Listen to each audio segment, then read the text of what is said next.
paper the other day on that. Once again, we're in the Clinton County Government Center on the first floor in downtown Plattsburgh at 137 Margaret Street. I've been working here a year, so I know the address now. There isn't much else that I know, but I know the address. Here's a guy that seems to get on this hometown television camera more often than I do. I don't know how he works that, but Warren Manor. How are you, Warren? Fine, Gordy, and thanks for coming this morning. And thank you and Calvin and Hometown Cable for putting me on this many times. Well, you know, you've been a fixture here in the North Country for a long time. I know you've been called a lot of things, but a fixture. But we've been to a lot of functions with you down through the years. But this time we're here because Warren is the Director of Veteran Services here in Clinton County, a job that you kind of just slid into and you enjoy it, don't you? I was appointed on April 25th, 1996, and Gordy, I haven't enjoyed any position more than I have this one. I enjoy the work. I'm happy to come to work in the morning and would stay all night if it was necessary because I just love the job. I don't know. Two dedicated employees, they may have to rewrite the book here, right? Well, I don't think they can have to I'm go that not going to ask far. you how you scratched your head putting cabinets in at home either. You had to get into that. Well, That job at home is harder than this one. That's why I come back to work today. He's got a few honeydew projects around the house, as we all do this time of year, getting ready for winter. We're recording this program in November, just a few days before Thanksgiving, not too long after Veterans Day. You had a couple of wonderful programs in 1 week over at the American Legion here, didn't you? Yes, we had a dedication to the memorabilia of Sam Ketchum, who was a past department commander, and his family loaned to American Legion Post 20 all the decanters, his state colors and all of that, and we had a dedication service of that. And That was great. That was on November 2nd, and then on Veterans Day, of course, we had our normal Veterans Day services with the Plattsburgh High School Band. Our guest speaker was Jeffrey Knowles, who was a retired captain in the British Royal Marines, so it made a nice program. It was wonderful. The first time since 1961 that I didn't make the services at the Legion on Veterans Day, I had another engagement, and I was antsy the whole time, and I couldn't make it, but Calvin was there, and it was a great time. Yeah, Calvin was there, and as normal, as you know, when you were with Wiry, it was broadcast live on Wiry, which gets it out to the whole North Country, and it's a great service. The North Country gets to see that, so hear that service, and with Calvin get to see it, and that's good for the veterans who are homebound and aren't able to get out to these services. Well, let's talk a little bit. We've done this before, but let's do it again. I always like to get a little background before we begin the program. Where did you come from, and what's your background leading up to this job? Well, I was born in West Shazy in 1931, on Veterans Day, as a matter of fact, November 11th. I didn't know that. November 11th, 1931, in West Shazy, New York. I was educated at some of the small one-room schoolhouses until I got in the 5th grade, and I went out to Prue Central School. I graduated from Prue Central School, and then I went on to 1 year at Canton, SUNY Canton. And then in August of 1950, I enlisted in the United States Navy and served 4 years as a radarman in the United States Navy during the Korean conflict. Then, when I come back, I held various jobs with various automobile dealerships in Clinton County, all the way from a mechanic up through to a salesman. And then this position came open. I was in the right place at the right time, I guess. I put in an application for it and eventually was hired. Well, you had been involved in Veterans Affairs in a way for a long time. Definitely. I've served as many offices in American Legion Post 20 up through to being the commander for 2 years. I'm very active in the County Legion. I'm now first vice commander. I will be commander in American Legion for Clinton County next year. I am rehab chairman for the 4th District. I'm involved in a lot of Legion programs, yes. Has this division for veteran services here in Clinton County changed a lot since you took over? Definitely. We have increased our volume of the people coming in with 2 major programs. When I came on board, I had 2 goals to hit. Number 1 was for the Veterans Alternative Tax Exemption, and the second was the opening and operating of a veterans primary care clinic in Plattsburgh. In August of 1997, the Clinton County Legislature passed local law number 4, I believe it was, which allowed veterans alternative tax exemption. At that time, we had 6,240 veterans who were eligible for it, and I think up to date now, we have about 60% of those veterans signed up. That brought a lot of new people into the office. Then, on March 31st of this year, we opened our primary care clinic up at CVPH. Got too big there. They moved us down to 96 Court Street, where we are now. When we started off we were operating 3 hours a day, 3 days a week. We are now operating 5 days a week, 8 to 4:30 in the afternoon. That brought more veterans in. And through people like Calvin, the newspaper, TV, radio, we've got people in Clinton County, veterans in Clinton County, who now know where the Veteran Service Agency is and some of the services that we do offer. It's amazing as I look back on it. Of course, to me, the Second World War doesn't seem that long ago, and the veterans conflict, the Korean conflict and Vietnam seemed like just yesterday. But it's amazing when you look around at the population and see that the World War I veterans are just about gone, and the World War II veterans we're losing them at a heavy rate. At least one a day across the United States. We lose at least one World War II veteran per day. Clinton County, we have, as far as we know, 2 World War I veterans left. Last year on Senior Celebration Day, we honored one of those 2, Wilford Rock, who is 100 and some years old and served in World War I. We also honored 2 nurses who were in the Nurse Corps, Mrs. Merrihew and Mrs. Nutt. As a matter of fact, Mrs. Nutt was awarded the New York State Conspicuous Service Cross that day for her participation in some action over in World War II. You think about it, I was just thinking about Calvin and I have covered a lot of parades, and you and I have been... We've been there. At a lot of parades, but you remember when you were little kids and you went to parades, how many conflicts were involved in the veterans marching in the parades from way back when in the Spanish-American War and so on, and now fewer and fewer, as you just said. But just imagine how many different conflicts were involved when we were kids. There were a lot of veterans that marched. Yes, there were, and it was something. A parade was a day that the veterans marched. Now it's getting to the point where the veterans are getting up in years. You look at Korea, as you just mentioned. Korea ended in 1955. That's 43 years ago. World War II, Korea ended in 1955, which was 43 years ago. World War II ended in 1946, which is 52 years ago. So these young guys that were 20, 21, that age bracket and went in, they're now up in their 70s and their 80s. Myself, I'm a Korean veteran, and I also conclude myself as a senior citizen. We don't look like senior citizens, do we? You're only as old as you feel. It's a good thing we don't get feedback right over the tube here. There'd be, oh yes, you do. Yeah. Well, you're only as old as you feel, and I think this job has kept me young. It's kept me going. We've been out in the county. We go to employees awareness days at some of the correctional facilities. We are involved in senior citizen celebration. We get around in the county. We have people that come in here and we get their problems and hopefully solve them, most of them. How big a staff do you have in here?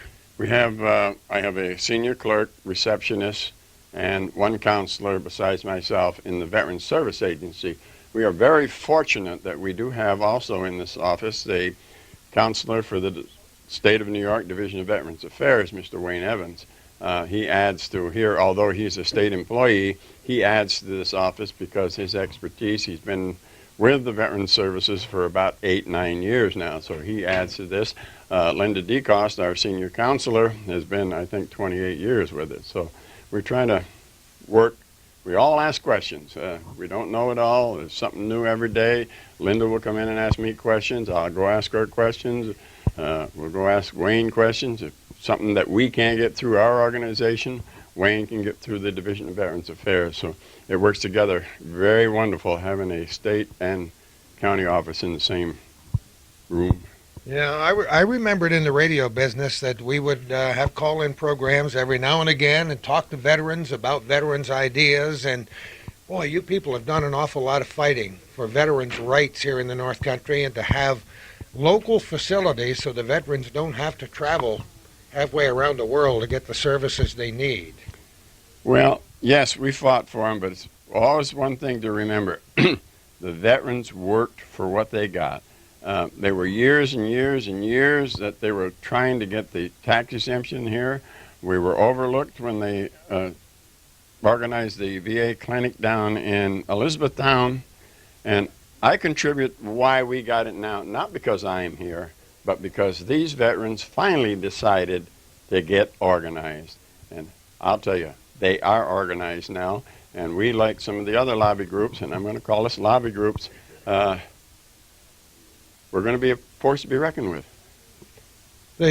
Of course, we just talked about veterans of some of the other conflicts and wars that are now in the aging population, and that means health problems. And so that's a big part of what you do on a regular basis, right? Yes. Now, instead of a veteran having to drive to Elizabethtown to see a doctor, he can come right here to Plattsburgh.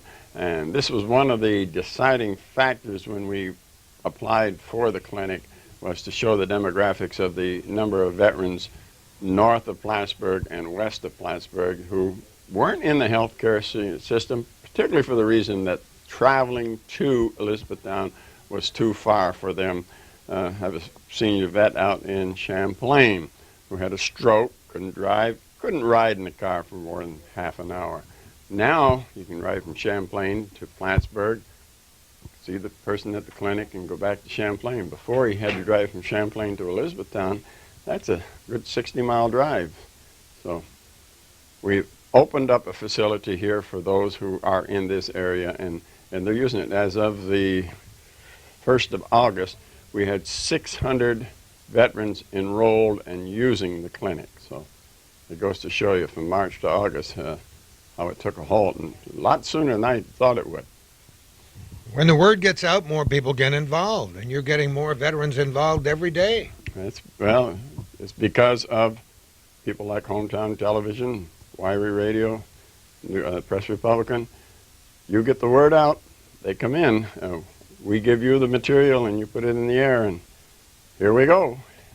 Talk about material. You know, we have right behind Calvin is an entire rack after rack full of material. So when veterans come in here, you don't just talk to them. You connect them with just about anywhere they need to be connected. We can give them literature on everything there. There's literature on everything there, from enrollment in the VA clinic, tax exemption, education, even a booklet on if a veteran is got a claim with the VA and he doesn't feel that he's been adjudicated properly. There's a book there that tells them how to go through the Veterans Board of Appeals.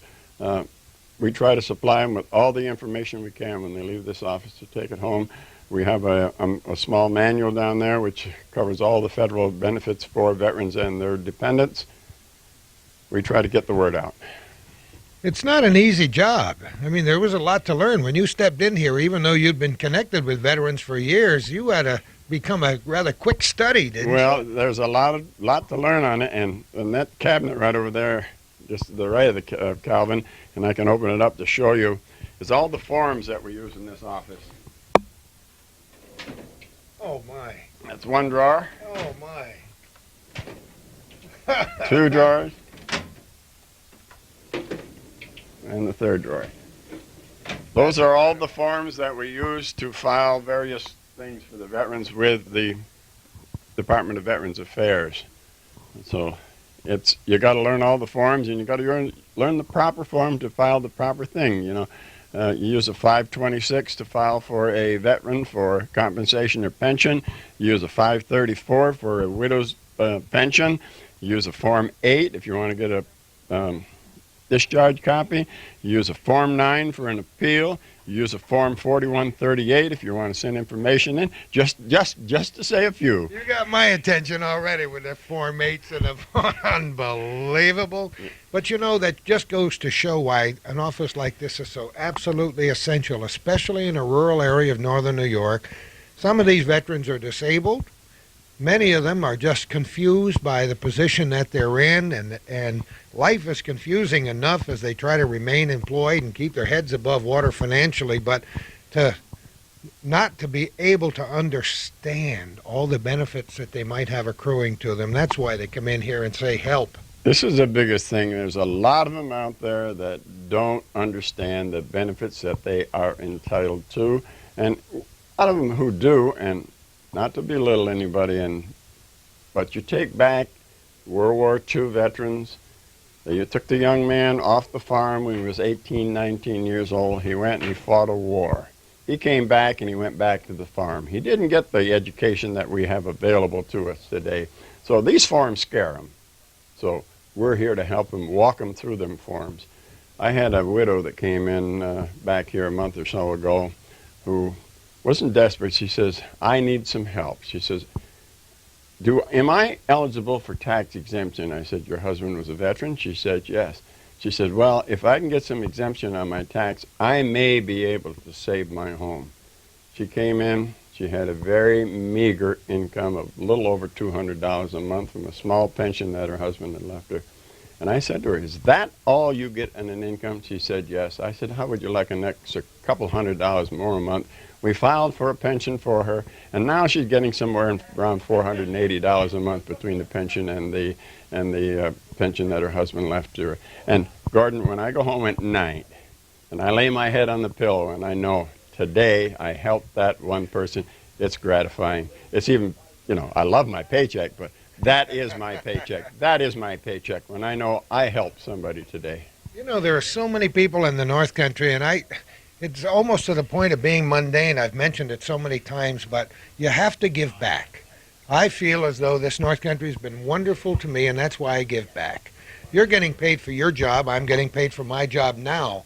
But we both work very hard at those jobs because we know we're giving back. And boy, I'm so glad to hear you say, when you can touch one life like that, then you sleep good at night. I imagine there are a few people who go to work every day who don't have that feeling when they go home, but it's nice, isn't it? Well, there's a lot of people that go to work in the morning, they say, oh my God, I got to go back to the office today, I got to put in 8 hours, they go home, they work well, tomorrow's going to be payday, we get our paycheck.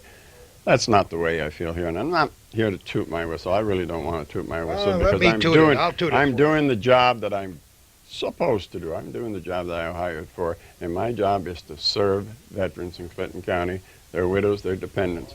As Abraham Lincoln said, to assist those who have borne the battle, their widows and their children and orphans. And that's what I'm here for.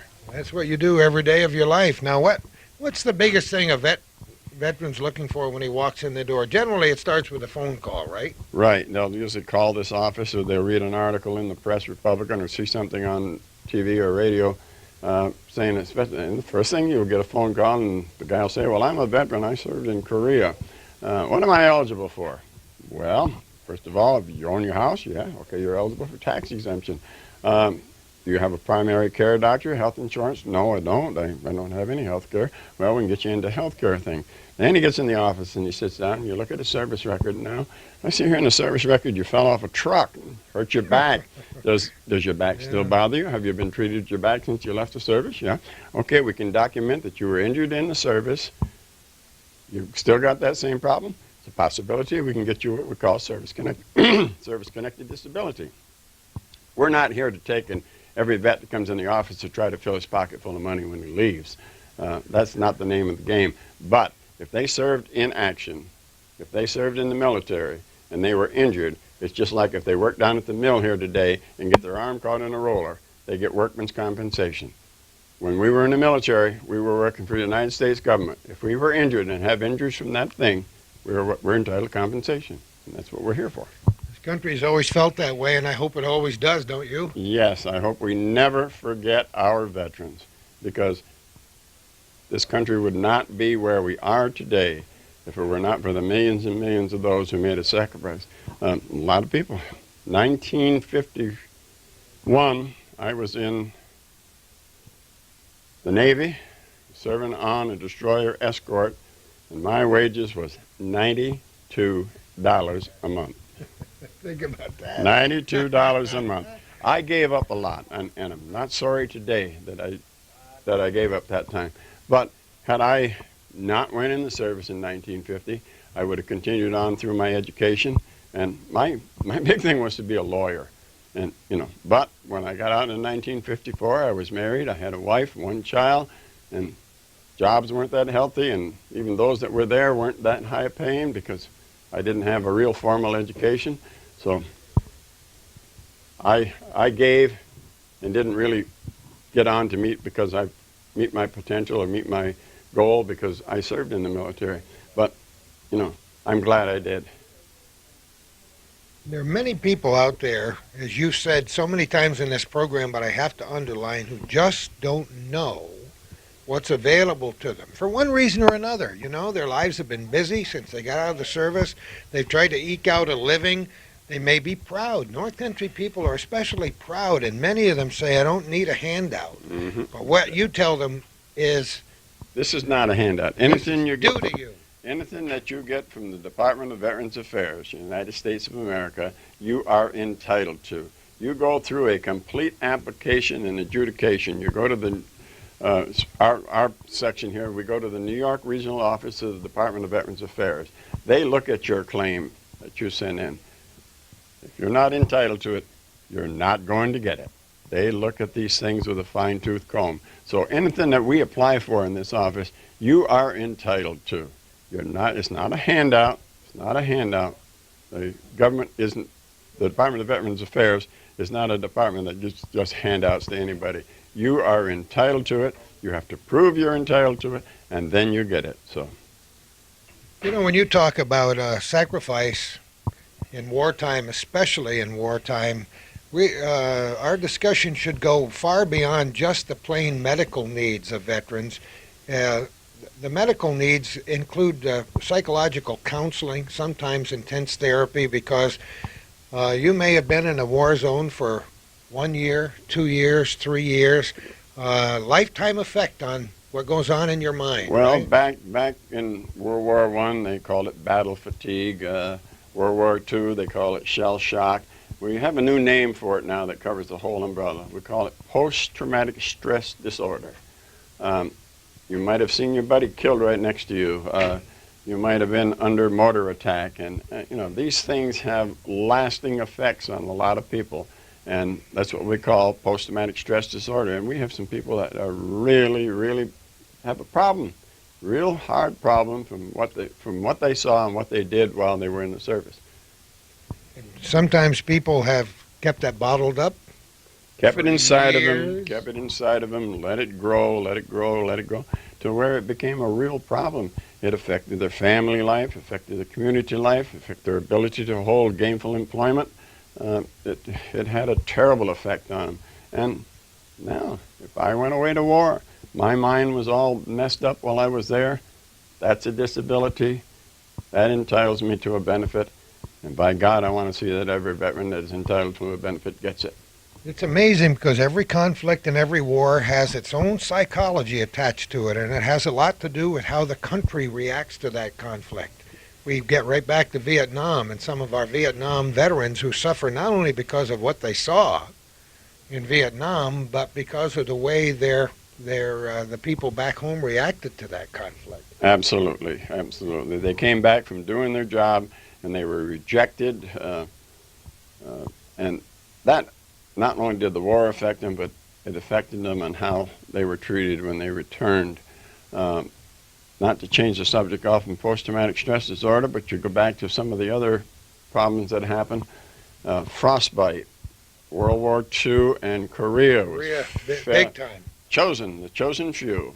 Yeah. It took from the time the Korean War ended up until this year for the Department of Veterans Affairs to realize that there were people in Korea who were under extreme weather conditions, got frostbite, and today have lasting effects from that frostbite.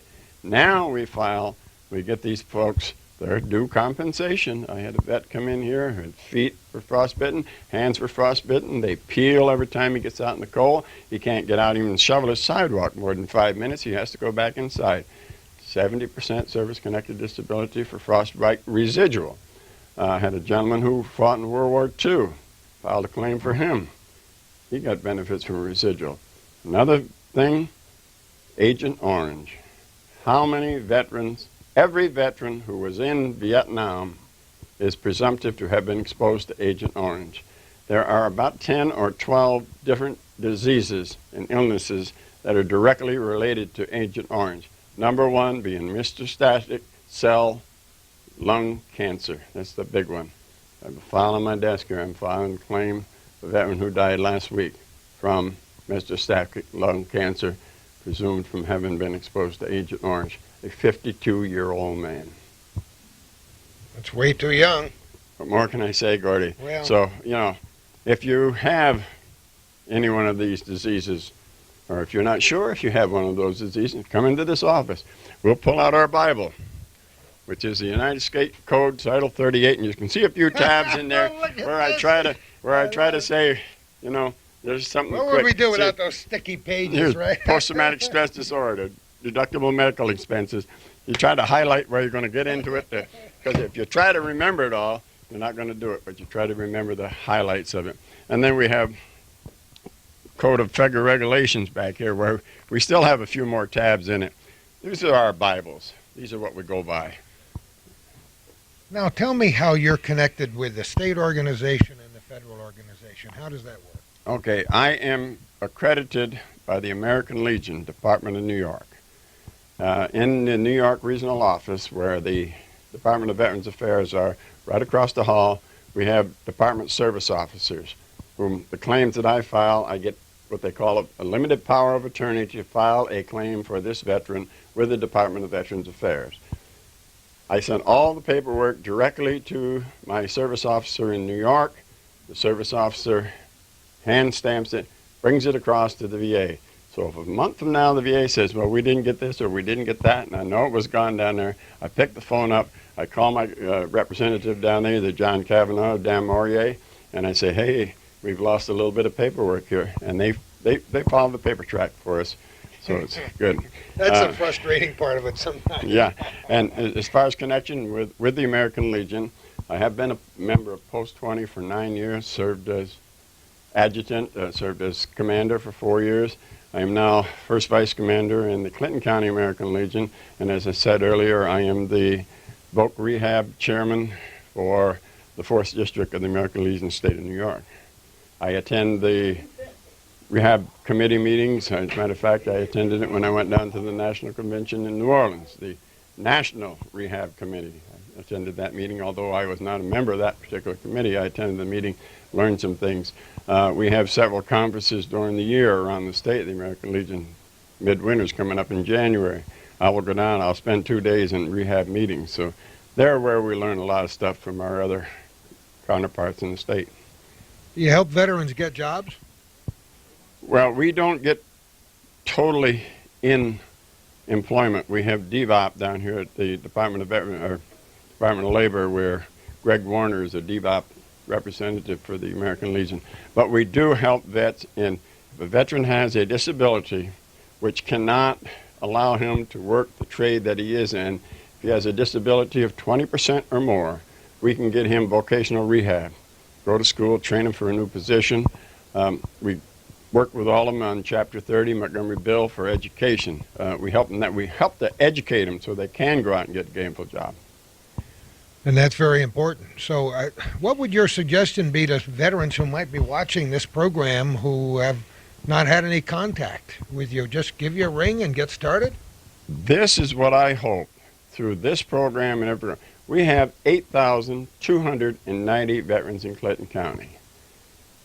By the end of 1999, before we go into the year 2000, I hope that every one of those 8,290 veterans have been in this office, if for not any more than one reason, to fill out the Veterans Questionnaire. This will give their date of birth, all the pertinent information when they were in the military, and put on file with us a copy of their DD-214 discharge papers.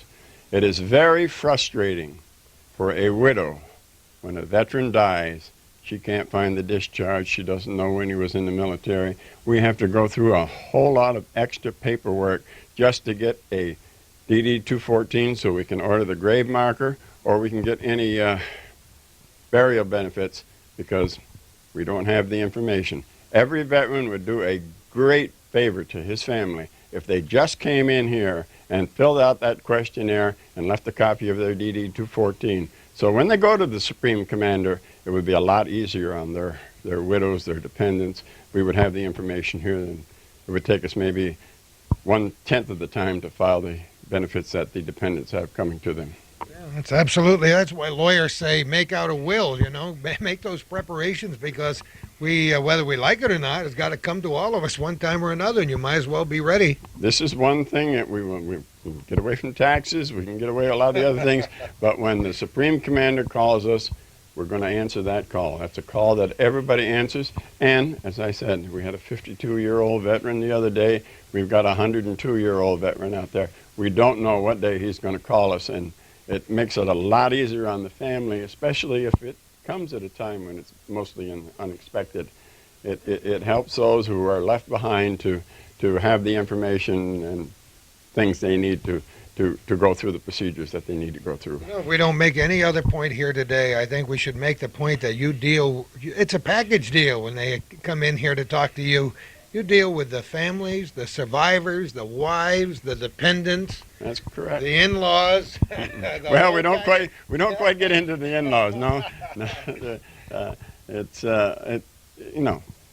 If a veteran is 100% service-connected disabled and he passes on, his children want to go to college, come in here. We can get you some money to go to college. I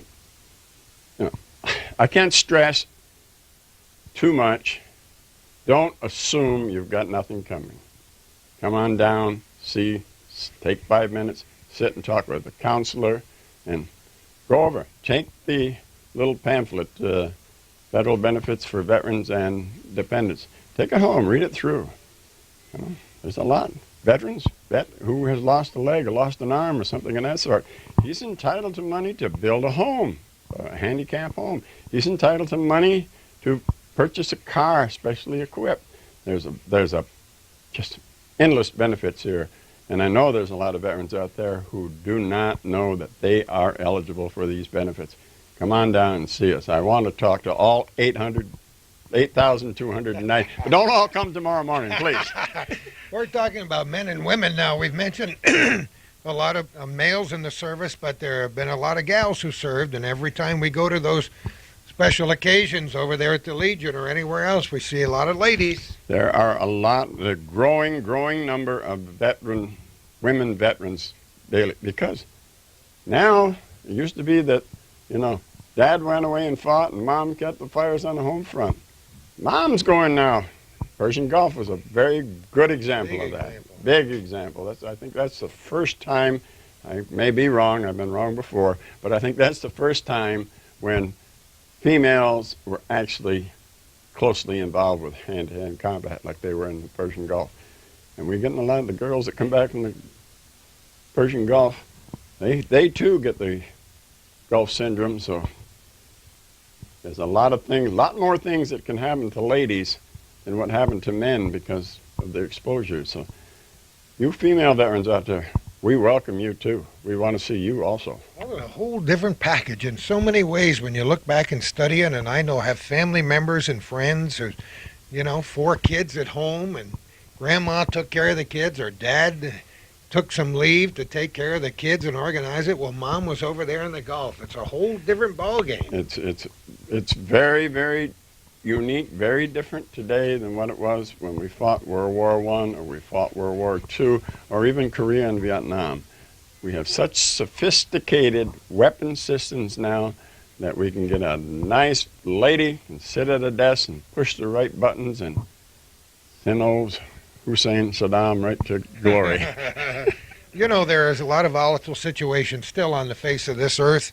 We're coming up into the Christmas season. I have no idea when this program will be aired, but we like to always say peace on earth, goodwill to men. Something we've strived for years, but we've never quite managed to achieve it. And even though things are going rather well in our country right now, as we record this program, there are an awful lot of unknowns out there, so we don't know where we're going to have to go next. Correct. There's the Persian Gulf, Iraq, Saudi Arabia. There's the tension between Palestine and Israel. There's Bosnia, there's Herzegovina, there's even the Russian state of Georgia, and Jakarta, India. You know, we're not involved in that. We don't know. We don't know if that uprising in India will someday cause a national inflict. We've got more and more countries every day who have the capable powers of nuclear powers.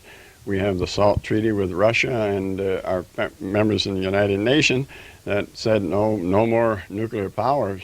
But Iran is tested, North Korea is tested, China is tested. These people don't belong to the treaty, so you know, it could happen. It could happen. You can be frightened every time you turn on the tube or every time you pick up a newspaper if you want to look there and you know a little bit about what goes on in the planning process behind the scenes. There's still things to be frightened about and be prepared for. And we have a great country, but sometimes you can say, oh no, here we go again, you know. Well, we yes. came very close a few weeks ago. Absolutely. They had their finger on the trigger and they were squeezing when they pulled back. This could happen again tomorrow. And not only do we have the conflicts around the world, we have a great organization in what they call the National Guard and the reserves. How well we know the National Guard are from last year, January, and our ice storm, the floods, and the things that these people take care of. And they're called away from their homes, their jobs, and whatnot to serve. And they, too, are being eligible for certain benefits now through the Department of Veterans Affairs and through the reserves and National Guard. That's something I never even thought about till you just brought it up, and we should think about it because that ice storm that we've mentioned so many times affected everybody, and I know this office was busy too. Oh yes, we were. We were manned here, manned phones. This was part of the emergency setup. As a matter of fact, my little copier down there, which I just was awarded in the new budget the money to buy a new one, she pretty near wore out during that ice storm. Was smoking at the hinges, huh? Right. It's been a busy time here. Now, in the past, you've done a lot to build this office up to where it is today. Still a few unknowns as to where we're going to be in the future. As most people know who view this program, this building is bursting at the seams. So I wonder if we can talk about any of the plans about where we might move or what you might do or what you'd like to do. Well, I'd like to see this office about double the size of its space. As you can see, I've had to have filing cabinets and literature racks here in my office.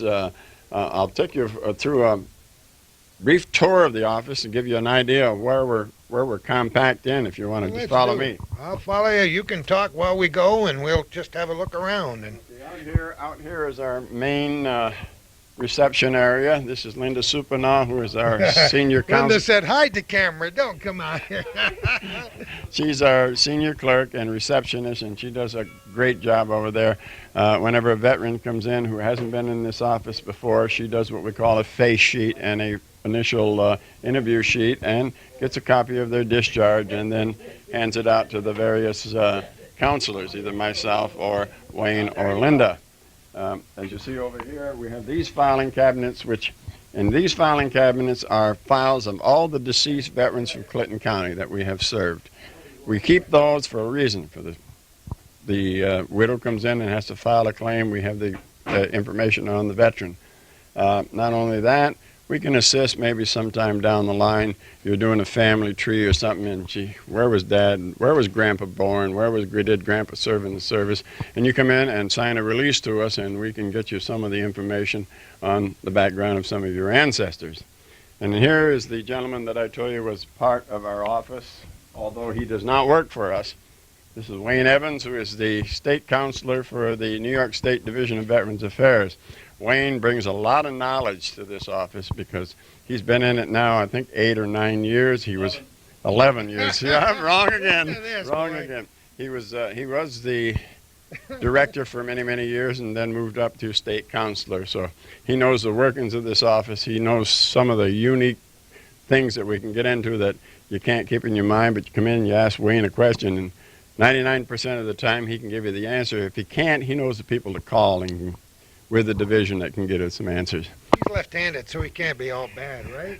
Well, and then here we have Linda DeCoste, who is a senior counselor here. Hi, Linda. Linda's been, well, I think, 28 years with us, or 30 in March. Well, see, I was wrong again. She was a young person, right? To learn, and she does a fantastic job. She has a clientele. It's just like your doctor or your lawyer or whatever. You get used to this one person, and when you have a problem, you call that person. And Linda does a great job with her vets. There's a lot to be said for longevity in jobs like that, as Correct. you said, because veterans would feel comfortable talking to somebody they've known for a long time. Wait a minute, we're in the inner sanctum here. What's this? Let me get over here. This is our file, our main file room with all the active files of all the living veterans that we are working with right now. Also, this is our kitchen and our lunchroom and everything all combined together. As you can see, normally in a one-year operation, we will add 2 more file cabinets to our filing system. Right now, we have approximately 25,000 active files in this office. Wow. Veterans and living veterans and deceased veterans. So.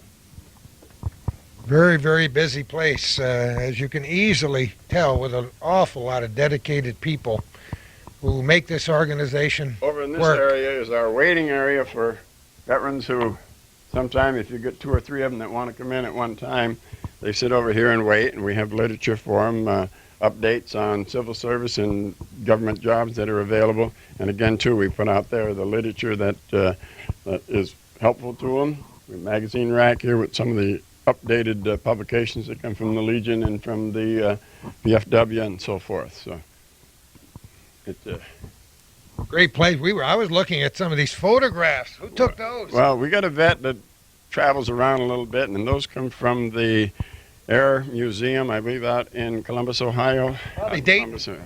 Columbus, Ohio, the Air Force Museum out there. Dayton, Ohio. Dayton, Ohio. And some of here's the old B-24 down there. Oh, yeah. And then how the guys put their girls on the side of their planes. Yeah. Here's a Fighting Tiger up there. You see, I believe this is maybe one of the old tankers before they came out with the jet tankers. There's a German plane down on the bottom there. Really? Was it? Oh, wow. More over here, there's another B-24 here. Now, this gentleman, he travels around the country and he picks up these photos and he brings them into it. He's the gentleman that brought the plaque that's up on the wall there. It says Army Air Force. Now, that goes back a few years. The Army Air Force was back in World War II before they became a unit of their own, the United States Air Force. They were part of the U.S. Army. So, and just to the left of that, and while Calvin's over there, you can take a picture of it, there is the bronze plaque, which is available to every veteran who served in the military and was honorably discharged. He is entitled to that plaque to mark his grave. So even, every veteran has got a entitlement. That's one of them. A flag for his burial is another one. So, you may not be eligible for compensation or education or anything, but you have those 2 benefits, which you, as a veteran, have served for the United States of America.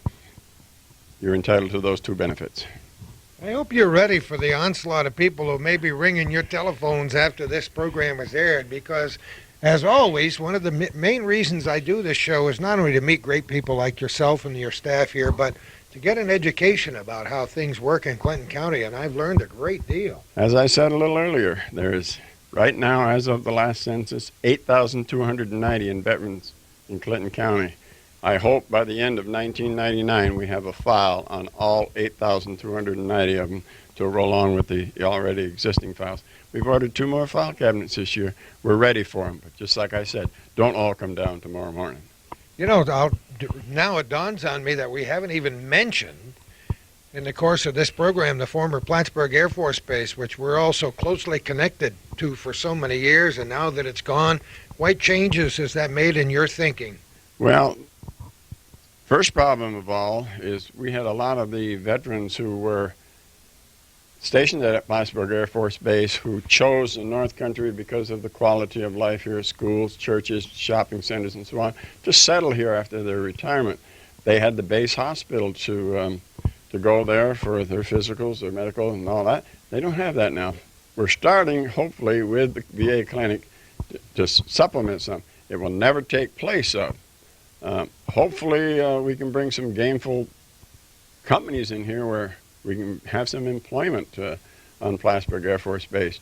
There is the base hospital over there, which could be very vital to the community if it was integrated properly. Oh, what a facility, yeah. There's a base gym over there, which is a great, they got one of the greatest training rooms over there, and a swimming pool, bowling alley, and everything. There's a lot of stuff. Some of the housing over there, Gordy, over on Maryland Road, Main Road, and what they call the Fort area, that was never lived in after it was remodeled, and they spent, I think, somewhere around $30 million to remodel that, and these places haven't been living in.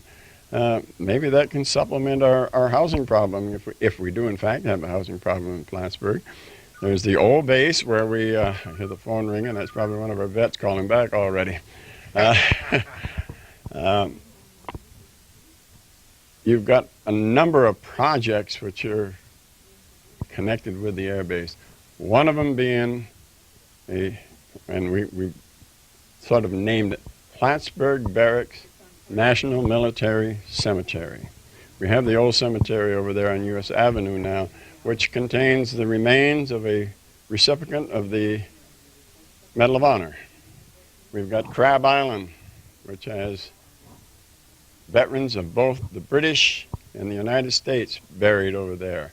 We've got Riverside Cemetery where there are, I think, Downey, or one of his men, is buried there. Incorporate that along with what we call the Battle of Plattsburgh Interpretive Center. The Battle of Plattsburgh was the most important battle in the War of 1812. It was the final battle where we defeated the British, they surrendered, they went home. It's the only naval battle where ships at anchor defeated a fleet under motion. Great battle, Battle of Plattsburgh. We may have not had the Star-Spangled Banner, and I don't want to take anything away from the Star-Spangled Banner. We may have not had the Star-Spangled Banner written down at Fort McKinley on the 12th of September if it wasn't for the decisive battle that we had here in Plattsburgh on September 11th. The Battle of New Orleans, we got a nice battleground down there. I was fortunate to visit it when I was down there this year.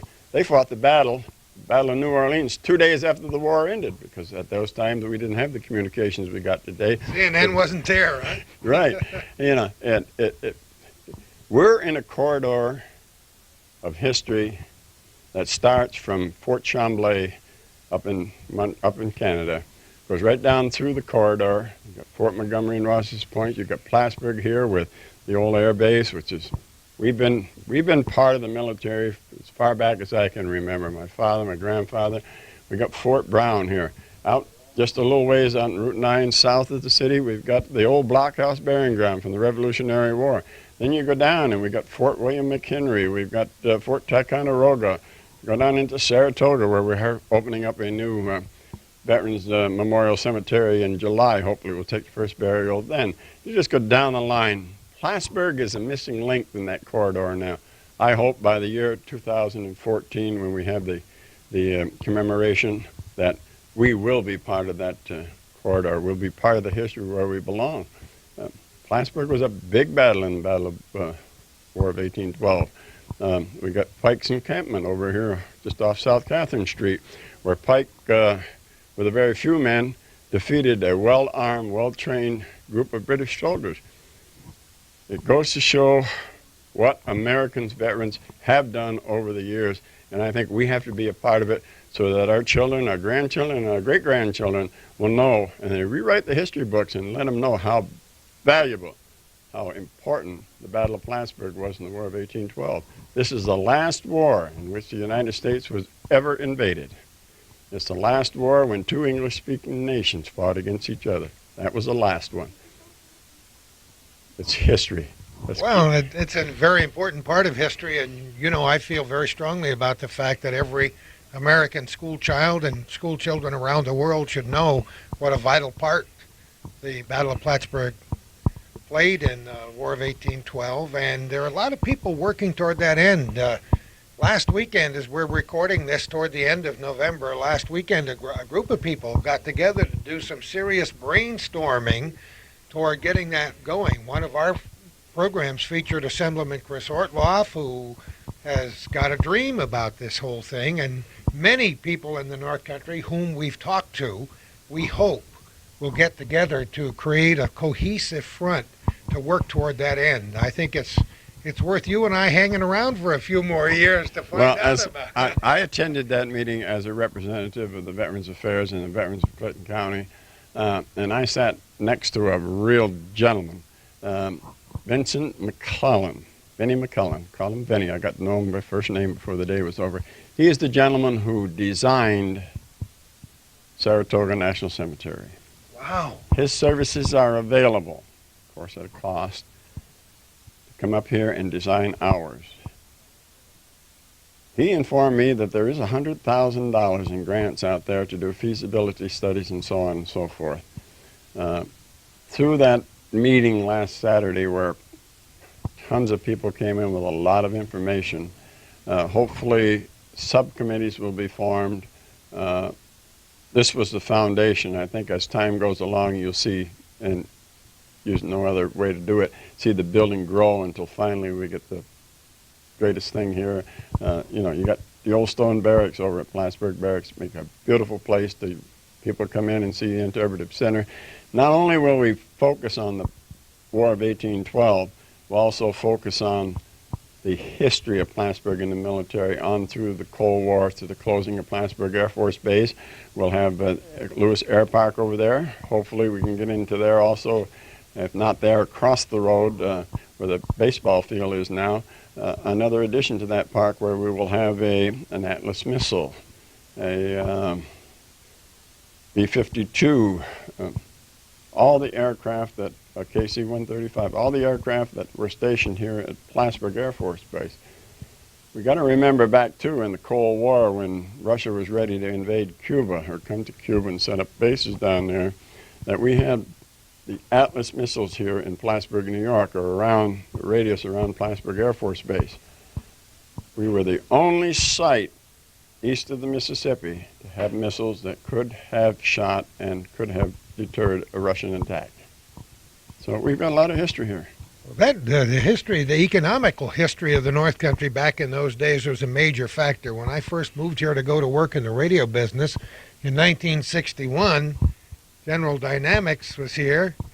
General Dynamics Astronautics was here. Brought a lot of new friends from me here and changed forever what was happening. They were the lead. General Dynamics was the lead contractor for the missile installation. Bechtel Corporation, a huge power corporation. Yeah. I remember Bechtel because I worked for them during the installation of the missile sites. Puget Sound was here. They built the silos. There were companies from all over the United States of America, and it was an economic boom at that time.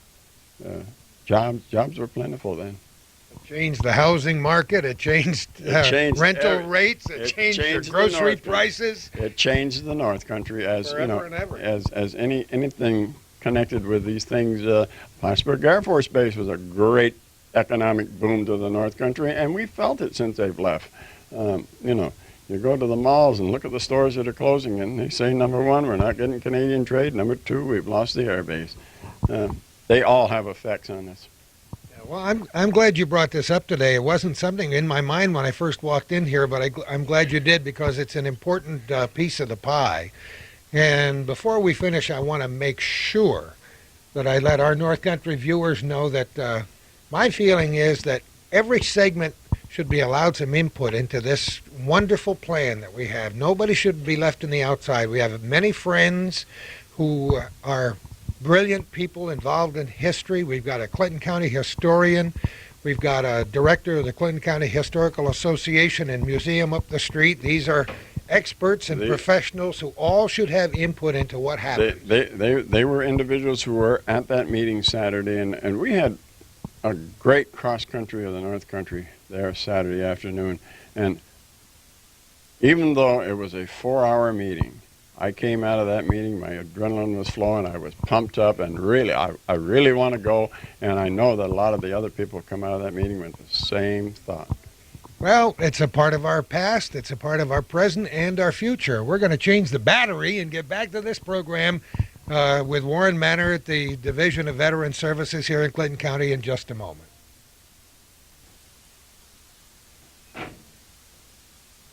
It's hard for me to believe it, but I'm sure there are some young people watching this program today who have no idea what that represents in your hand. But boy, you talk about a piece of history. February 25th, 1945. 25 men made it to the top of the hill in Iwo Jima. At that time, there was a historical raising of the flag, our Old Glory, on the top of Iwo Jima. For those that don't realize it, right on this end here is one of the forgotten heroes of our war. And I'll give you a little story on him. Ira Hayes. This one right here is the only Navy corpsman that was there with this group. You can tell he's a Navy corpsman because he don't have a rifle, he doesn't have a gun. All he's carrying is medication and bandages to help the troops. It seemed that back in the Arizona Valley, Phoenix land, there was a brave Puma Indian who had lost his water rights because the white man had taken them away from him.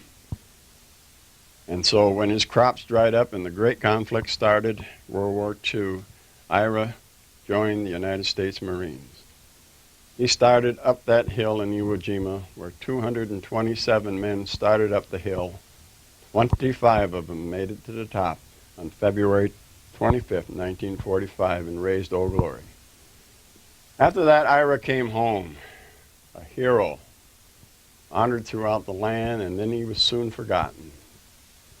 He then went to drinking like a lot of them do, and his home soon became a jail.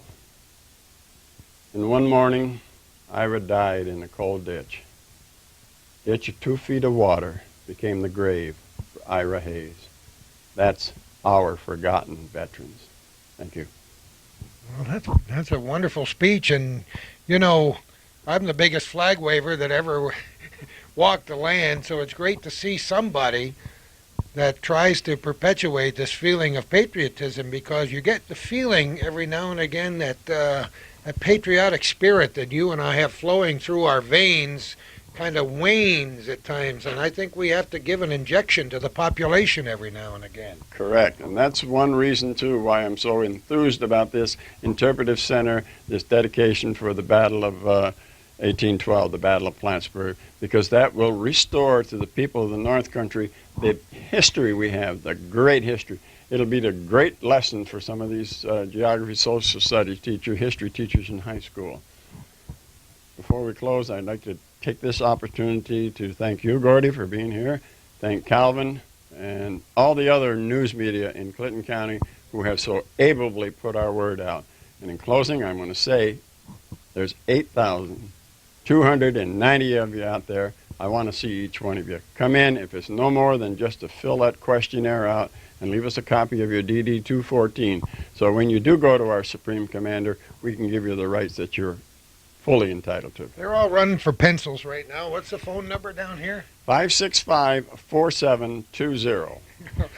We don't have a good graphics engineer on duty, so we can't flash it on the screen. So what is it again? 565-4720. And if they got any questions that they think we can't answer in this office, they can call the regional office of the Department of Veterans Affairs, which is 1-800-827-1000. That's 800-827-1000. That gets them with the Department of Veterans Affairs. They will most probably turn them back to this office, but at least they will have been connected down there. Now comes the part of the program that the rest of the staff is not too happy about at all. They were hoping you'd fill up the entire hour and a half because we're going to go and chat with the other folks if that's all right with you. Yes, sir. Go out there and get their views and how they feel. It's a great staff. This office would not run without their devotion, without their help, without their stability here. I'm just one person, and I'm just a spoke in a wonderful wheel that's well greased, rolls good, and serves the veterans of Clinton County. You know, Calvin asked a good question as we were walked out here to begin our series of interviews with the staff here.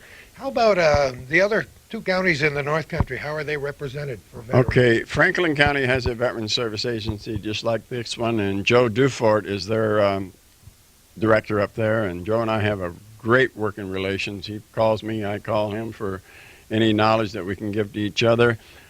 We do belong to a national organization and a state organization, which is the State Council of Veteran Service Officers, which is a network. Essex County does not have a director of veteran services. They do have a state counselor who fills in both jobs, Jim Lloyd. He covers the office there, and he also covers the office on Tuesday up in Saranac Lake. Now, who are we going to speak to first? The first one you're going to speak to my right hand out here. The lady that does all my letters, takes care of the filing for me. She's the first one that anybody meets when they walk into this office. She is our receptionist and senior clerk, Linda Supernaw. Let's talk to Linda. Hi, Linda. Hi. I noticed your nutritious lunch behind you there. I try. That isn't wax fruit, is it? No, no. I have to grab one on the way out if I get weak. Yeah. No, actually, I don't get weak. I had a real good breakfast this morning. How long have you been here? Let me kneel down here. Sure. About 8 years in this office. I've been 23 years for the county. Have you really? What'd you do before? I worked in Clinton County Buildings and Grounds office, and I worked in a nursing home for 10 years. I've been around. Times they've changed a little bit since Yeah. the beginning, huh? Oh, sure. What do you do in the course of a day? Well, I mainly answer the phone, greet the veterans and the families, pull files, complete forms, whatever's asked of me, really. What's the most prevalent question, would you guess, that people call up with? Like, can you do for me, or do they ask generally specific questions? Lately, it's been on the tax exemption or the health care. That's been the main two things recently. Two very important things, which Warren mentioned when we began our interview today. Yes, very important. Do you normally invite them to come down here? Sure. Get an I tell them appointment? what information to bring, what they're going to need, and the hours that we're open, and just stop in the office. It's just a walk-in basis. Let's find out a little bit more about you. Are you a North Country girl? I've lived in Moores all my life. Yes. Boy, I'll tell you, we got left-handed people from Moores, people from West Shazy. I don't know if we got anybody born on a mountaintop in Tennessee, but we've covered the whole spectrum. There are a lot worse places to live than Clinton County. Yes, for sure. We look outside, we got a little rain hitting the window and gray skies today, and we got a season of the year that some of us old codgers don't necessarily look forward to every year. What do you do for fun in Moores in the wintertime? Do you snowmobile? Yes, we have snowmobiles. We enjoy that very much, and we go to Florida for a couple of weeks in the winter. That also helps. Breaks it up. Yeah, he's pretty good about giving me the time off. You've been very good at what you do. Thanks so much for talking with us. Have a wonderful life. Thanks. And I can, even though this program may air after, I wish you a happy Thanksgiving. Same to you. Thank you very much. Boy, you talk about an office full of memorabilia. Wayne Evans, you got everything here. Well, I've had a long life. Yeah. Unlike you, I'm an old codger. Yeah. We've all had long lives. Tell us a little bit about some of the stuff in this room. This is the neatest place. Well, I see you were shooting a picture of the stealth bomber. That was the one that flew into Saddam Hussein's territory and dropped the first bomb on his communications center. Seeing how I'm an Air Force retiree, I like pictures of airplanes, and my daughter got me that for Christmas about 3 years ago. That's neat. Moving on around the wall, I've got a clock presented to me on retirement from the Air Force Base here in Plattsburgh by my teammates that I work with. Coming on around, just some pictures and memorabilia from things past. Back wall, my favorite airplane throughout all of Air Force history is the SR-71 spy plane. I could talk for about 2 hours on that plane, but I'll just let you take a look at it. Shadow box in the center is a little history of my military career in the Air Force. I spent 21 years, 16 of which was right here in Plattsburgh. Right to, from the 60s to the 80s. 72 till 88 right here in Plattsburgh. I grew up in the southern part of Georgia. I wasn't born on a hilltop in Tennessee, but I was born in the swamps of Georgia. Spent my first 5 years in the South, and then they sent me to a little R&R section over in a little country called Vietnam. Spent a year in Da Nang Air Force Base in Vietnam, and then they sent me to New York. My first question to my commander is, what did I do wrong? Why send a southern boy all the way up there to New York? Because I thought it was around New York City. Well, come to find out, it was up here in the great North Country, and it's a beautiful country, and if you don't look out to the hilltops and the mountains in the background, you'd swear you were in the South. You know, for those people that don't get up early in the morning and miss some of those beautiful sunrises over Lake Champlain, huh? They're lovely. Sunsets in the western sky. I'll tell you, it makes it all worthwhile. How about this collection of eagles here? Well, when I was appointed the county director back in '88, I had the nice big office that Mr. Manor now is in, and I had plenty of room. It's not that big of a collection. It's just in a more confined space. But I started out with 2 or 3 just to decorate my office, and over my 11 years on the job here, most of them were gifts and presents from people that I have served that are leaving the area.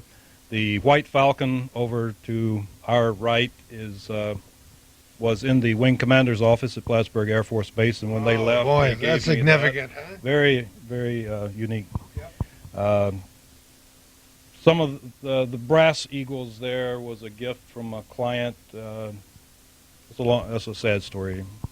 Husband serving in the Air Force took his own life, and without going into detail on it, and his widow presented those to me in his behalf, and I display all of them. I got another hand-carved eagle that was from a major who left the military and noticed my eagle collection and wanted to add to it. So most of them are gifts from other people. But everything connected with memories. Everything connected with memories. A lot of fond memories. When you're associated with an organization like the Air Force, which is such a big part of our history in Clinton County, those are some pretty intense memories. They are, especially when I first got here, we were a SAC base, and then once they dissolved the units such as SAC, TAC, MAC, and so forth, we come under the 380 bombardment wing, and quite a difference because we were not subject to all the ORI inspections and so forth anymore, but still we had to toe the line as far as military regulations go. I tell you, every time I drive by out Route 22 heading south, drive by and look over there and just imagine what that looked like in all its glory in that alert facility. True, I can't believe we're farming weeds out there now where alert birds used to sit. I know what they're doing. They're eliminating the contaminated soil, but it sure doesn't look like a bunch of FB-111s sitting out there waiting to protect our country. I know. I bet you a lot of our younger viewers have no idea what went on inside those alert facilities way back when. Huh? No idea at all. A lot of time in there where you were there and you Well, weren't getting out for a while. I worked for civil engineers, and I had to go out to the bomb dump many a time. And a few times I had my hand up on the hood of the car and the feet spread, checking me out, making sure I was the right person to be in there at the time, and it's quite an experience. You're talking to a guy who's so old that he helped to build that bomb dump back in the mid-'50s when he was just a young sprout. Yeah. My connection with the Air Force Base, it was a good one, as Warren was for many years. How many wonderful friends did we make that are now scattered in the 4 corners of the world? Can't count them. Can't really count them. So many people that came through here. So many people love the area, and one thing that keeps us in business is this is a beautiful area of the country, and people love to retire here. Even though they may spend some time in Florida, they always like to come back for the Christmas air and the snow and to see this area. Yeah, Warren Manor mentioned that this has been a military town, a military area, as long as he can remember, but it was one of the oldest active military installations in the country. I mean, we had a military presence here since the very beginning of our nation. And to see that go by the boards was kind of a shock to me. I'm still not over it, and I don't mind talking about it. I do hope we do very well. I do hope that wonderful facility out there will be able to preserve the history in a way that we've mentioned, so that people understand where they came from. Yes. Now, other people in the country can understand the significance of this area in the United States history. That's right. And it was such a shocker for this base to close when we were not even on the list to close, that we got put on the list because another base complained.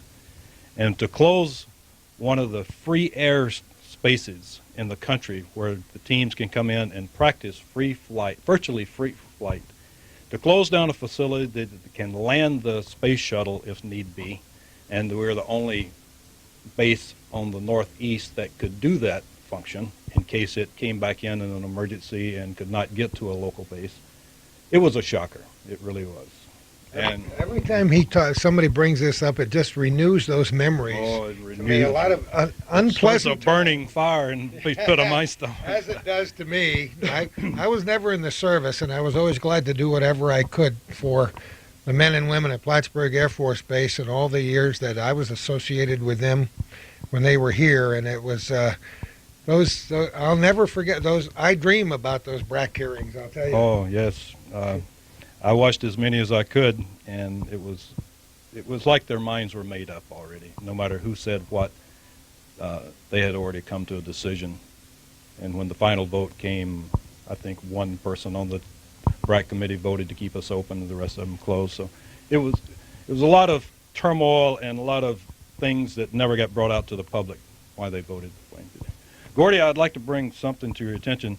Warren mentioned that I don't work for him or for the county, that I work for the state of New York. But what I would like to clarify is that even though I work for the New York State Division of Veterans Affairs, we do the exact same job. I don't just do state benefits. I do all of them. And as Warren doesn't do just federal benefits, he does state benefits. So we're two separate agencies governed by the same law. The state law that sets up the New York State Division of Veterans Affairs also mandates for the counties to have a veteran service agency in their county. And if they elect not to do that, then they're in violation of state law, and they will not get the stipend that the state gives out each year to help maintain this office. And I just wanted to make clear that we do, even though we don't work for one another, we work with one another, providing counseling to veterans, their dependents, widows, widowers, and anybody associated with veterans that we can help that falls under the guidelines of the Code of Federal Regulations. So anybody, if they ever have a question, they need to come in and talk to one of the counselors here and see if there's benefits available. Everything changes. That's one thing unique about this job. You never know it completely. What's going to be sitting on your desk when you get here in the morning? Every year, Congress changes. If they don't change the way the benefits are adjudicated, they will change monies. Monies dictates how they provide the entitlements that the veterans are entitled to. And each year, things change. This year, in '98, we had a real good change in the healthcare system. They're trying to, we were successful in getting a clinic established in Plattsburgh. Malone got a clinic, and our clinic is doing so well, it's unbelievable. We have over 600 clients already involved in it, and it's only been open a few months. We hope to get many more, because we want to solidify our clinic here in Plattsburgh. Right now, CVPH is having a time trying to find a permanent locale for that clinic, and we may be moving one or two more times before we get into a permanent home.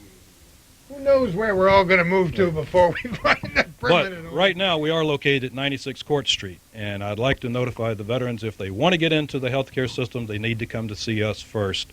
Don't go to the clinic and do the paperwork because they can't do it. We need to do it to get them enrolled.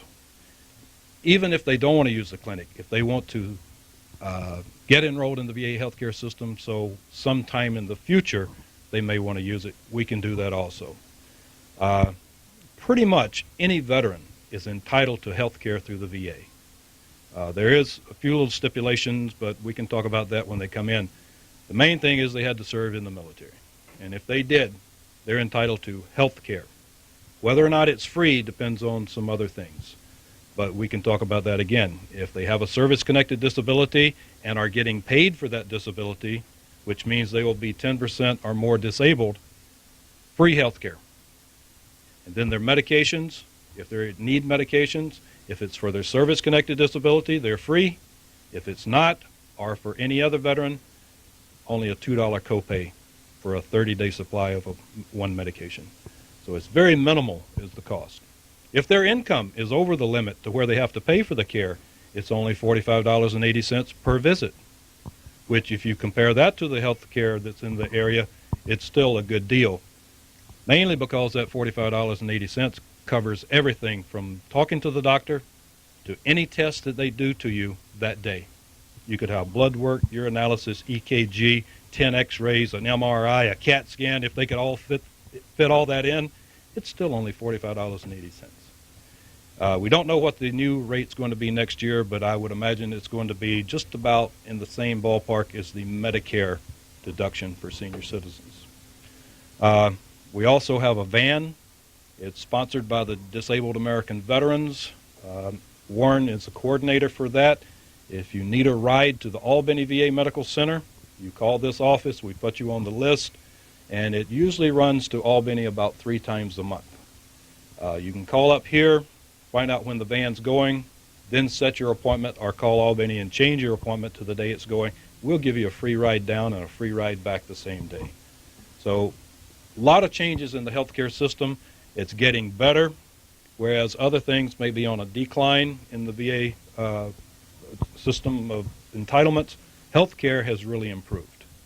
And we have some of the most super people in Albany to deal with. It's unbelievable. The ladies down there, the gentlemen down there, some of them are vets, some of them are not. But I tell you what, you'll never know which ones are and which ones aren't unless you ask, because their job is to help these people get medical care. It's great to know it's out there, and it's great to know people like you are involved in the system that have been around for a while. Like Warren, I know it's a pleasure for you to come to work every day to help people. It is. I love it. I spent 21 years in the military, and when I got out, I wanted to do something with veterans or something to do with the military. I was actually working in this job 2 months before I retired, because when I applied for the job, I was like Linus with his security blanket. That military paycheck and job security, I didn't want to give up until I knew I had something. And when this job opened up and the legislators appointed me back in '88, and I was the first full-time Veterans Director after Bill Voltraw, who was part-time, and everybody remembers old Bill. He passed away, and they had to look for somebody to replace him. And I applied and got the job. And I put in my retirement papers at the base, and within 2 months I was retired and already working here. So that's how much I love it. You got to love it. You cannot do this job without loving it. If you do, you're going to be in an insane asylum. It's sort of like your job up in probation. You know what I'm talking about. Because you can deal with the best and the worst of each situation. And if you don't enjoy it, you can really pull your hair out and drive yourself crazy. And if you love it, that's what drives you.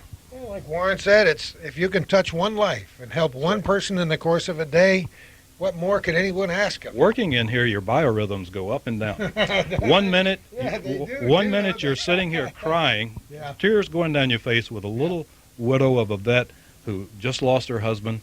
She makes $5 too much and can't draw a VA pension. There's nothing you can do for her. And you have to tell her that. She leaves, the next person come in, hey, Wayne, we won. I got 100% disability. I'm going to be drawing $2,000 a month for the rest of my life. Tax-free money. Up and down, up and down.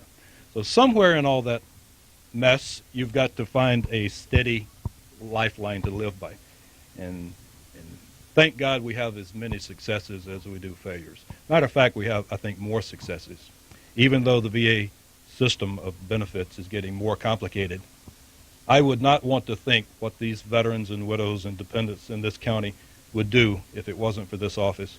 There is no way in, excuse my French, hell, they're going to know how to deal with the VA. Because some of the decisions that come back from the VA, with all of our experience, we have to look at it maybe 20 or 30 minutes before we can figure out what they're saying. And for somebody that has never seen one of those letters, I don't know how they would figure it out. It's an amazing, wonderful, powerful resource, and that's why we're so delighted to come down here today to kind of open that door or that window Sure glad you to some of our viewers in the North Country who just might not be aware of what's available. And by working with it every day and with the regulations, we found shortcuts. We know ways or how to get to the mouth from the stomach without going around the elbow. We know people to call. We try to travel as much as we can and as much as our budget allows to meet these people on the other end of the phone so we can establish a rapport. Now, I'm not saying they're going out of their way or bending the rules to help us, but if there is a way, we know how to get it done. And if there's not, we will be looking for that way. We work in close proximity with Congressman Martin's office, because if we beat our head against the wall enough in certain situations, we sometimes turn it over to him to let him use his influence in Congress and seeing how he deals with the federal government on the federal level. And he has come across many times for us. And still, whether we solve the problem ourselves or refer them to somebody and it gets solved, we still look good. So You're looking good to us. Wayne, thanks so much for all your dedication over the years. and I'll try my best to see if we can get you some carrot cake for Christmas. Oh, yes, we know how to do that, too.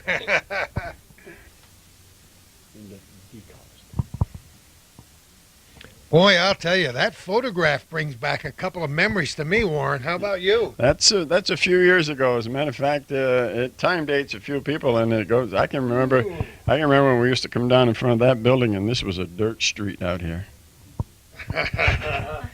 That's 1871. No, come on, not quite that far back, but it goes back in the mid 30s.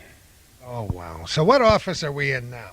We're in our senior counselor's office here, Linda DeCoste. She's been here probably longer than anyone with the Veterans Service Agency in Clinton County. I think she worked back here when Bill Votraw was here for a while, and she's worked under Mr. Bob Casper when he was state counselor here, and now with Mr. Evans here, and Wayne come in as the first director, and then Wayne moved on to the state, and I became the director. Linda has a great bountiful background of knowledge, but as I said earlier, we're not too proud to ask each other questions, and I'll tell you, she's given me some wonderful answers sometimes. Let's go. Hey, let's talk to the lady who started when she was 7 here, Linda. How are you today? I'm fine, thanks. How are you?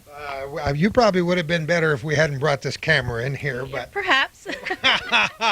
you've been here how many, did you say? It'll be 30 in March. Unbelievable. Does it seem like only yesterday? Sure does. How did it start? Let's have a little bit of your background, where you're from and how you got to work here in the first place. Well, I'm from Moores also. See that? And at the time I graduated from high school, the Department of Labor was coming into the schools and giving the civil service exams. And I took a civil service exam there, got on the list, and started here as a steno in '69, and just worked my way up a little bit. Did you ever dream you'd spend the rest of your life? No, I did not.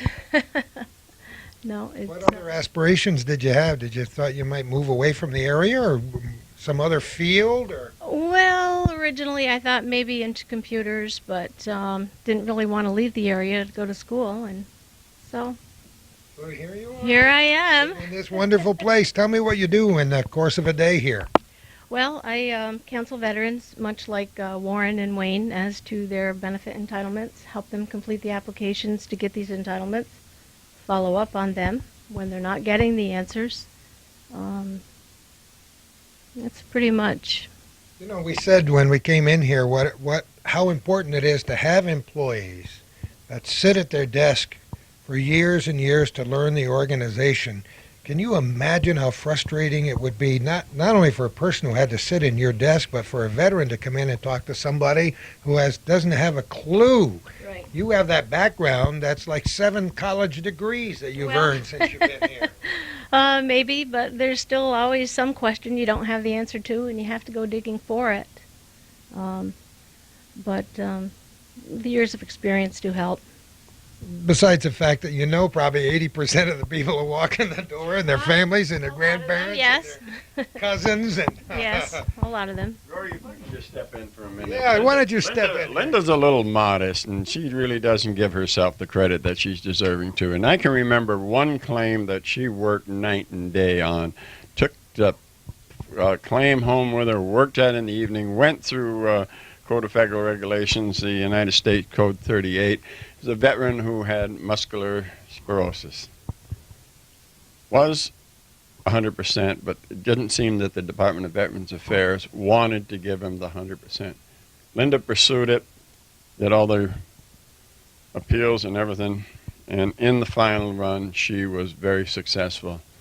The veteran received over $25,000 in retroactive pay, was eligible for an allowable grant to get an automobile specially equipped, and a grant to build a specially designed home for a handicapped vet, and his children and his wife were given education benefits that they could complete an education to college for the children and for the wife if she wanted to go to school. So that's only one of the examples which Linda has done in this office. And I was amazed because this happened just maybe 6 or 8 months after I got here.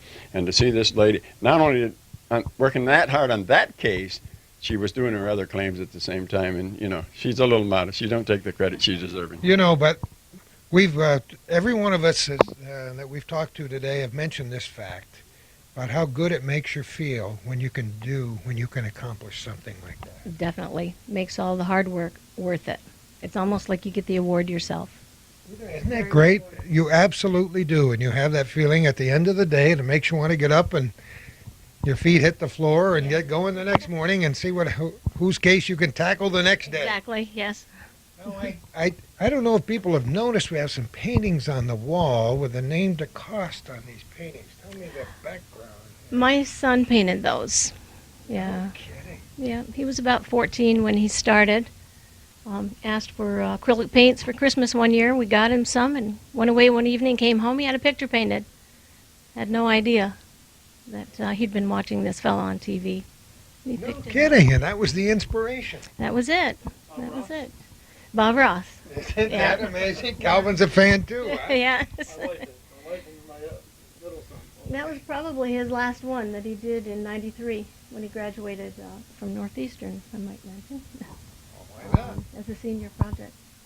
But he's been too busy since then to paint again. You'll find the time. You know, that's something that Someday. you do and then you don't do and then you do. It's like writing or drawing or many other things that you enjoy doing. You find different points in your life where you do it. Yeah. That's great. Well, thank you so much for talking with us, Liz. You're welcome. Didn't mean to invade your privacy here, It's okay. but it's great to talk to people who are successful at what they do, and we really appreciate that.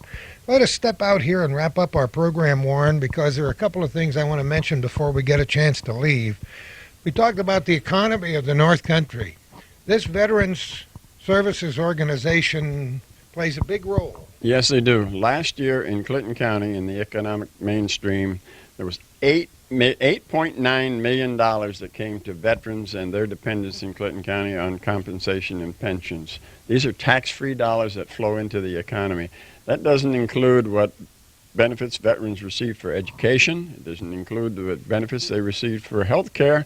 So now, our clinic up there for health care, we now have on staff 2 nurses, a receptionist, a doctor, and a physician's attendant. We provided 5 jobs for the North Country.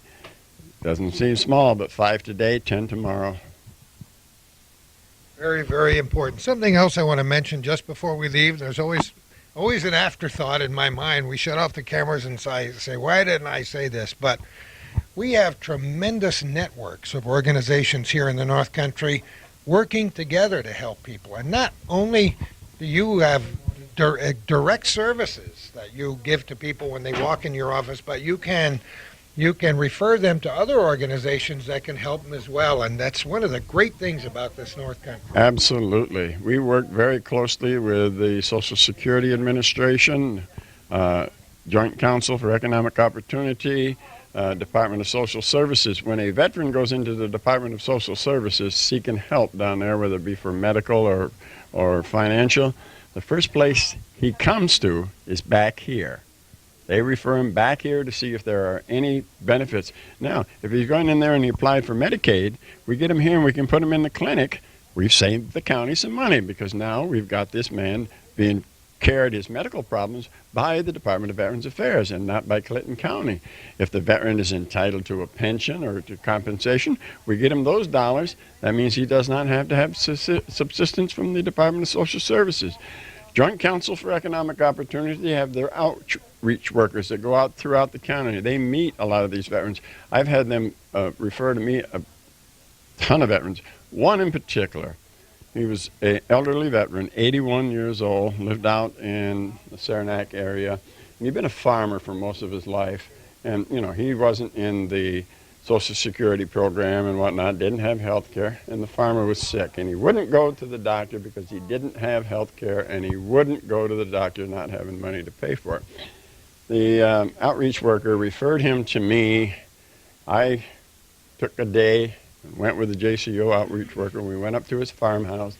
We filled out his application to get him into the clinic. We took him to the clinic in Elizabethtown, and it was diagnosed that he had a tumor in his throat. We transferred him immediately to the VA hospital in Albany, where he got Class A health care. He would have been deceased probably within 2 to 3 weeks if we hadn't gotten him in there. We didn't cure his cancer, but at least we gave him a comfortable life for the last few months of his life.